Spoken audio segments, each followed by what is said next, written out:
안녕하세요. 이번 발표를 맡은 2021학년도 엘리트 충계 답사팀 20학번 김하늘입니다. 이번 코스는 보이지 않던 서울 15번째 식민지 시기 민족의 아픔을 담고 있는 서울구 서대문 형무소입니다. 여러분은 서울구 서대문 형무소라는 이름을 들으면 어떤 생각이 드시나요? 저는 민족의 탄압, 독립운동가들의 의지 같은 일제강점기 우리 민족이 겪었던 아픈 감정이 떠오릅니다. 따라서 이러한 민족의 아픔을 간직한 서울구 서대문 형무소의 역사와 그 일상을 간단하게 설명해 드리려 합니다. 서울 서대문 형무소는 융희 2년 경성감옥이라는 이름으로 개소하게 되었습니다. 이후 여러 번 이름이 바뀌다가 1923년 우리가 알고 있는 이름인 서울 서대문 형무소로 개칭되었습니다. 이러한 서울 서대문 형무소는 우리나라의 최초 군대식 감옥으로 최초인 만큼 그 규모 또한 가장 컸다고 합니다. 그러나 일제강점기 당시 탄압이 심해지고 치안유지법 등 다양한 법이 제정되게 되면서 수용자들이 점차 늘어남에 따라 지속적으로 중축되어 지금의 모습을 갖추게 되었습니다. 여러분들도 아시다시피 서울 서대문 형무소에 수감되어 있던 재소자들은 매우 열악한 환경에서 생활할 수밖에 없었습니다. 당시 재소자들은 범죄의 등급에 따라 식사량이 정해졌으며 형의 확정 유무에 따라 하루 일과가 정해지는 등 매우 엄격한 규율 속에서 생활하였습니다. 특히 이들이 행한 노역의 강도는 매우 강하였는데요. 반면에 배급받는 식사량은 매우 적어 건강이 악화되는 일이 아주 비일비재하였다고 합니다. 또한 옥산의 위생 상태도 좋지 않았기 때문에 이러한 상황이 겹쳐 재소자들은 각종 질병에 걸려 고생하였고 심지어는 사망하는 재소자도 많았다고 합니다. 이처럼 서울 서대문 형무소는 일제강점기 민족의 아픔이 담긴 곳으로 독립운동가들이 실제 수용된 공간이었습니다. 저는 이 코스를 통해 당시 많은 순환을 겪어야 했던 독립운동가와 우리 민족의 아픔을 고스란히 느끼게 되어 마음이 너무 아팠습니다. 여러분들도 기회가 되신다면 서울 서대문 형무소에 직접 방문하셔서 당시 독립가의 의지와 당시 항일운동의 역사의 의미를 생각하시면서 직접 느껴보셨으면 좋겠습니다. 지금까지 보이지 않던 서울 15번째 서울구 서대문 형무소 발표를 한 2021학년도 엘리트 충계 답사팀 20학번 김하늘이었습니다. 감사합니다. 안녕하세요. 이번 발표를 맡은 2021학년도 엘리트 충계답사팀 20학번 윤태민입니다. 이번 코스는 보이지 않던 서울 16번째 독립을 위해 한 몸 바쳐 희생하신 독립운동가들의 묘역이 있는 서울 효창공원입니다. 여러분, 효창공원이 독립운동가의 묘역이기 이전에 왕실 묘역이었음을 아시나요? 서울 효창공원은 조선 정조 10년 조선 정조의 아들인 문효세자가 운명하면서 효창묘의 이름으로 조성되었습니다. 당시 효창묘는 지금의 효창동, 청파동, 공덕동 일대를 아우를 정도로 넓었다고 합니다. 같은 해 문효세자의 생모인 의빈성 씨도 사망하여 문효세자 묘역 왼쪽에 묻히기도 하였다고 합니다. 이후에는 영혼 옹주, 수기 박씨 등의 묘가 들어서 왕실 묘역으로 자리 잡았으며 이러한 이유로 효창묘는 조선 고종 7년 효창원으로 격상되었습니다. 이러한 효창원이 여러분이 잘 알고 계시는 효창원으로 정체성이 변화된 것은 일제강점기부터였습니다. 1921년 일제는 효창원의 숲을 파헤쳐 경성 최초의 골프장을 세웠습니다. 이후 일제가 이것을 공원으로 바꾸고자 하였고 이를 당시 대한제국 황실 사무를 담당하던 기구인 이왕직이 동의하였습니다. 결국 효창원은 효창공원으로 재조성되었고 유원지가 되어 아동용 놀이시설로 쓰이기도 하였습니다. 그러던 1944년 일제는 침략전쟁의 자국 희생자를 추모하기 위한 충녕탑 건설을 이유로 들어 효창공원의 왕실 무덤을 전부 고향 서삼릉으로 옮기는 만행을 저질렀습니다. 이처럼 일제에 의해 정체성이 훼손된 효창공원은 광복 후 백번 김구에 의해 독립운동가들의 묘역이 들어서며 그 정체성을 회복하기 시작하였습니다. 1946년 김구는 이봉창, 매원 용봉길, 구파, 백정기 세 의사의 요구를 일본에서 모셔 독립운동가 묘역을 조성하였는데요. 그 왼쪽에는 안중근 의사의 요구를 찾아내겠다는 김구의 의지를 담은 안중근 의사의 허묘도 마련하였습니다.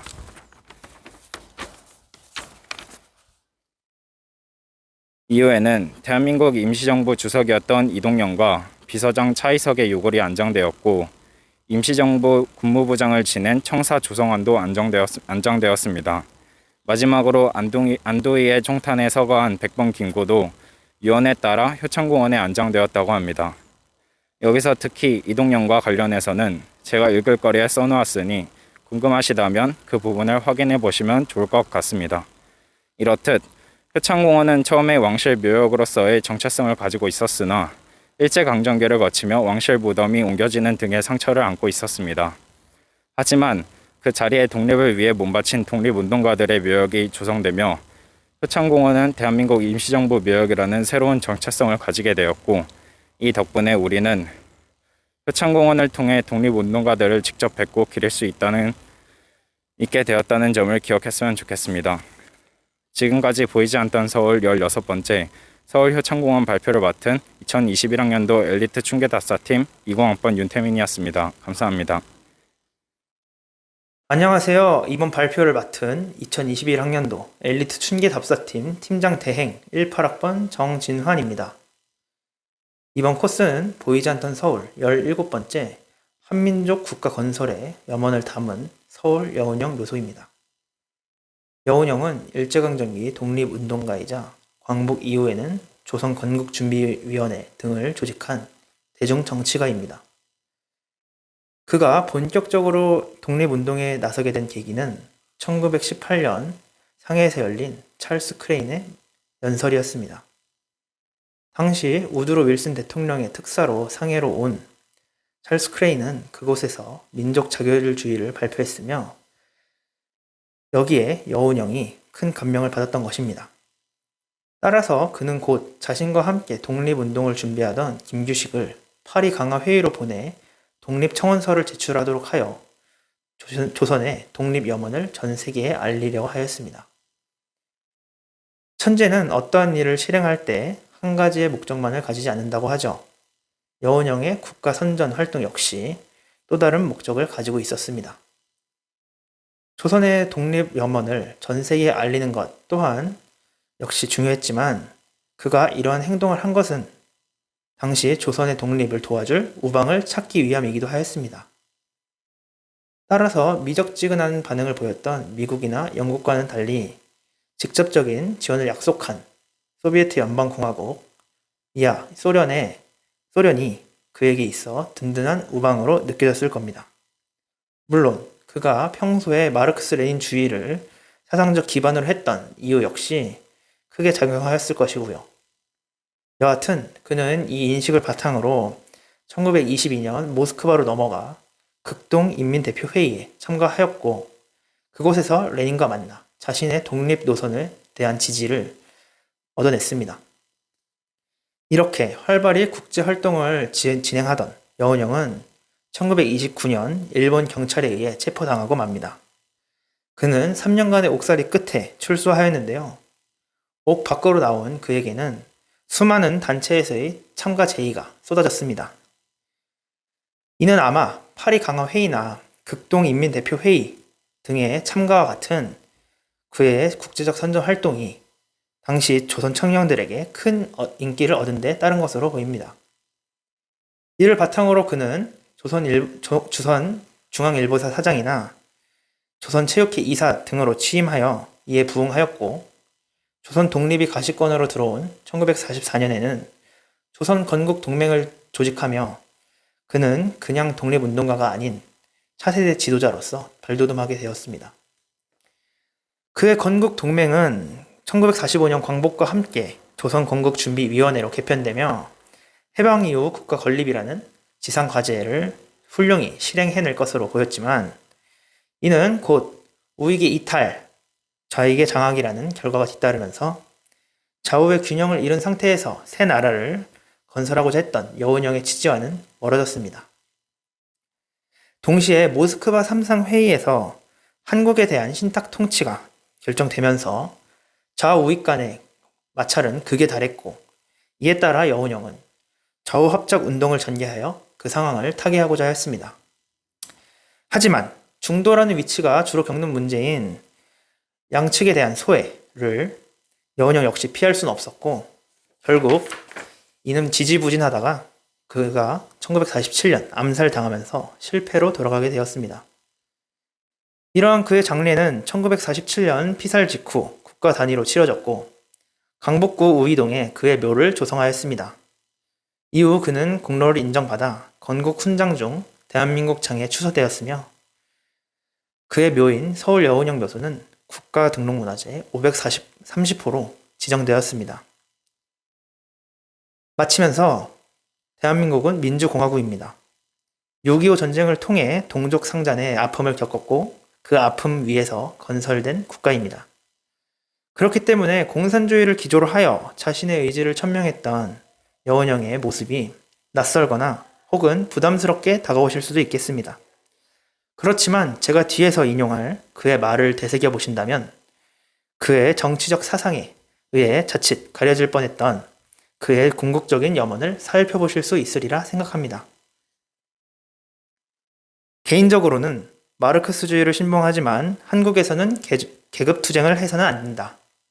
내가 공산주의 운동에 참여한 것은 계급이나 당파를 위해서가 아닌 오로지 민족의 독립과 행복을 위한 일이었다. 지금까지 보이지 않던 서울 17번째 서울 여운형 묘소의 발표를 맡은 2021학년도 엘리트 춘계 답사팀 팀장 대행 18학번 정진환이었습니다. 감사합니다. 안녕하세요. 이번 발표를 맡은 2021학년도 엘리트 춘계 답사팀 20학번 한혜성입니다. 이번 코스는 보이지 않던 서울 18번째 100번 김구의 선생의 삶을 들어볼 수 있는 서울 경교장입니다. 서울 경교장은 최창학이 1938년에 지은 건물인데요. 광복 이후 최창학이 이곳을 김구 선생께 거처로 제공함에 따라 김구 선생께서 이곳을 집무실과 숙소로 사용하시기 시작했습니다. 지하 한 층과 지상 두 층의 구조인 서울 경교장은 각층마다 저마다 다른 용도로 사용되고 있었는데요. 과연 각 층은 어떤 공간으로 활용되었을까요? 먼저 응접실과 사무실이 있던 1층은 정치를 위한 공간으로 활용되었습니다.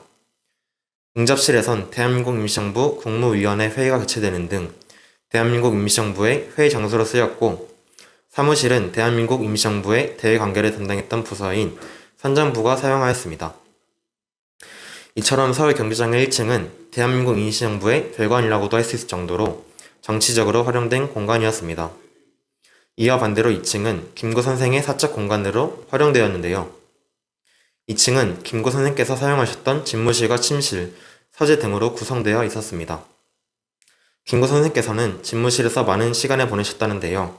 우리 대한민국이 어떤 나라가 되어야 할지 밤낮으로 고민하며 시간을 보내셨을 것 같다는 생각이 듭니다. 또한 서울 경교장의 2층 집무실은 김구 선생께서 숨지신 곳이라는 점에서 가슴 아픈 공간이기도 합니다. 건국 이후 한반도가 남북으로 갈라질 위기에 처하자 김구 선생께서는 남한만의 단독 선거에 절대 반대하며 끝까지 통일정부 수립을 주장하셨습니다. 이후 남한만의 단독 정부가 수립된 이후에도 김구 선생께서는 민족통일운동을 지속하셨으나 1949년 6월 26일 육군 소위 안두리에 의해 암살당하며 이곳 서울 경교장에서 삶을 마치셨습니다. 이렇듯 이곳 서울 경교장은 통일정부를 수립하여 우리 민족을 위한 국가를 만들고자 하였던 김구 선생의 꿈이 담겨있는 공간인과 동시에 끝내 이를 이루지 못하고 눈을 감으신 김구 선생의 한이 남아있는 공간이기도 합니다. 통일국가를 만들기 위해 노력하신 김구 선생의 삶을 생각해보면서 차후 이곳을 둘러보신다면 좋은 경험이 될 것이라 생각합니다. 또한 김구 선생의 또 다른 모습에 대해 알고 싶으시다면 서울 경기장 읽을거리를 읽어보시기 바랍니다. 지금까지 보이지 않던 서울 18번째 서울 경교장의 발표를 맡은 2021학년도 엘리트 춘계답사팀 20학번 한혜성이었습니다. 감사합니다. 안녕하세요. 이번 발표를 맡은 2021학년도 엘리트 춘계답사팀 20학번 이건우입니다. 이번 코스는 보이지 않던 서울 19번째 이승만의 거처 서울 이화장입니다. 서울 이화장은 이승만이 광복 이후 귀국하여 거주하였던 건물로 현재 그의 유품들을 소장하고 있습니다. 하지만 본래 서울 이화장은 조선시대 초기 문신인 낙봉 신광안의 집터였고 주변 일대가 아름다워서 신대라고 불리며 많은 사람들이 찾던 명승지였습니다. 이후 조선 인조의 셋째 아들인 임평대군 또한 이곳에 살았으며 이화장 정문에는 임평대군의 석양루가 존재하기도 하였습니다. 하지만 안타깝게도 서울 이화장은 조선 후기에 기존 건물들이 소실되면서 인평대군의 석양로 또한 없어지고 왕실의 감각을 제조하고 수리하는 건물인 장생전으로 바뀌게 되었습니다. 이러한 상태로 유지되어 오다가 아까 말했던 것처럼 이승만이 귀국한 후 서울 이화장에 머무르게 됩니다. 여러분들은 이승만의 독립운동에 대해 잘 아시나요? 이승만은 일제강점기 시기 조국 독립을 위해 앞장선 인물이었습니다. 특히 그는 주로 미국에서 독립운동을 하였는데 미국 임시정부 대통령이 된 후 워싱턴에서 국립위원부를 설치해 한국의 외교를 담당하는 등 여러 노력을 펼쳤습니다. 또한 광복 이후 러시아의 공산화를 막기 위해 자우합작운동을 반대하였으며 정읍 발언을 통해 남한만의 단독 정부 수립 의지를 드러내 결국 미국을 설득하여 남한만의 정부를 수립하는 성과를 이루어내고 자신은 대한민국의 초대 대통령이 되었습니다. 한편 이승만은 친미 정책을 펼친 인물로 유명합니다. 하지만 그는 맹목적으로 미국을 지지하지 않았는데요. 가스라 테프트 밀약을 통해 미국이 일본에게 한국을 넘겨줬다는 사실을 이승만이 알게 되자 미국을 비판하기도 하였습니다. 대표적으로 재팬 인사이드 아웃이라는 책을 출간하여 미국이 한국을 배신한 점을 통렬히 비판하였는데 더 자세한 내용은 일길거리에 나와 있으니 참고해 주시면 감사하겠습니다. 이렇듯 이화장은 조국의 독립을 위해 애쓴 이승만이 광복 이후 귀국하여 머무른 곳입니다. 물론 이승만을 평가하는 데 있어서 아직도 의견이 분분하지만 일제감정기 시기 그가 보여줬던 독립의지는 부정할 수 없습니다. 이런 점을 확인하시면서 답사지를 읽어보시면 좋을 것 같습니다. 지금까지 보이지 않던 서울 19번째 코스 서울 이화장 발표를 맡은 2021학년도 엘리트 춘계 답사팀 20학번 이건우였습니다. 감사합니다.